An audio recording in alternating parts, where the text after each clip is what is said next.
अरे ऐसा मत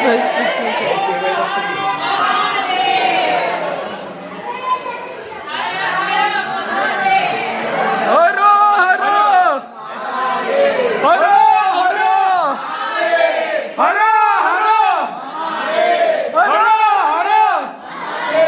हरो महादेव हर हर महादेव हर हर महादेव.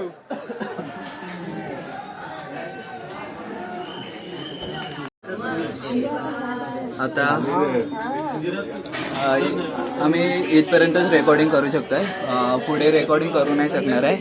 तिथे नोटीस लावलेली आहे समोर त्र्यंबकेश्वर मंदिरामध्ये गर्भगृहामध्ये आपल्याला आपण इथे व्हिडिओ नाही.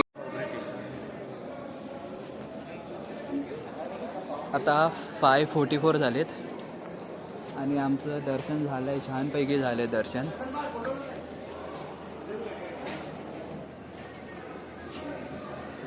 होतो छान दर्शन झालं. खूप मजा आली. एवढ्या लवकर दर्शन झालं आहे.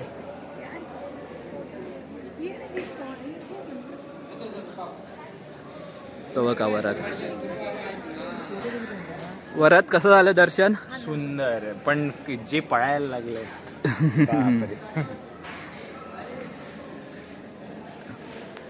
आपण आता दर्शन घेतले महाराष्ट्रातील अत्यंत पवित्र आणि दिव्य स्थान त्र्यंबकेश्वर ज्योतिर्लिंग. हे मंदिर नाशिक जिल्ह्यातील त्र्यंबकेश्वर येथे सह्याद्री पर्वतरांगांच्या कुशीत वसलेले आहे. भगवान शिवाच्या 12 ज्योतिर्लिंगांपैकी हे एक अत्यंत महत्त्वाचं आणि जागृत ज्योतिर्लिंग मानलं जातं. त्र्यंबक या शब्दाचा अर्थ आहे 3 नेत्र असलेला.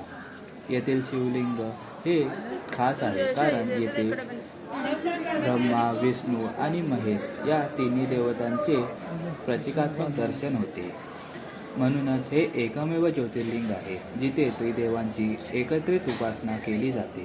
सध्याचं मंदिर पेशव्यांच्या काळात विशेषतः नानासाहेब पेशव्यांनी 18व्या शतकात बांधले. मंदिराची संपूर्ण रचना काळ्या दगडात बसून त्यावर केलेली कोरीव कामे आणि शिल्पकला अत्यंत सुंदर आहे आणि भव्य आहे.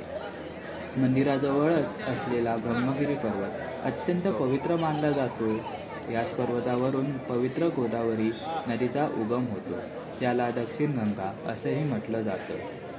येथील कुशावर्त कुंड हे गोदावरीचं प्रमुख उगमस्थान मानलं जाते आणि भाविक येथे पवित्र स्नान करतात. त्र्यंबकेश्वर येथे नारायण नागबळी, कालसर्प दोष निवारण यांसारखे धार्मिक विधी मोठ्या प्रमाणावर केले जातात. म्हणून देशभरातून भाविक येथे येतात. श्रावण महिना, महाशिवरात्री आणि सोमवारी येथे प्रचंड गर्दी असते.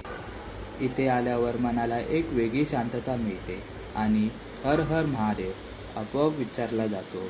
जर तुम्ही शिवभक्त असाल तर आयुष्यात एकदा तरी त्र्यंबकेश्वर ज्योतिर्लिंगाचं दर्शन नक्की घ्या. हर हर महादेव.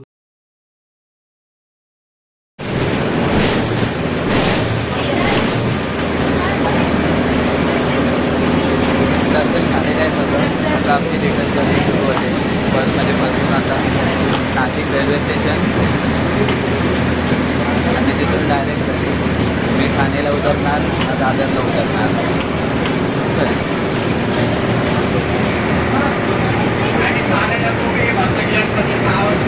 आपण नाशिक रेल्वे स्टेशन जवळ पोचलो आहे आणि जवळच एका हॉटेलमध्ये जेवत आहे. जेवता जेवता आपण पुढच्या ट्रेकसाठी कुठे जायचं किंवा ट्रिपसाठी कुठे जायचं याची सुद्धा प्लॅनिंग चालू आहे. चला हा मग ब्लॉग आता संपूया. तोपर्यंत काळजी घ्या, खुश राहा, मजेत राहा.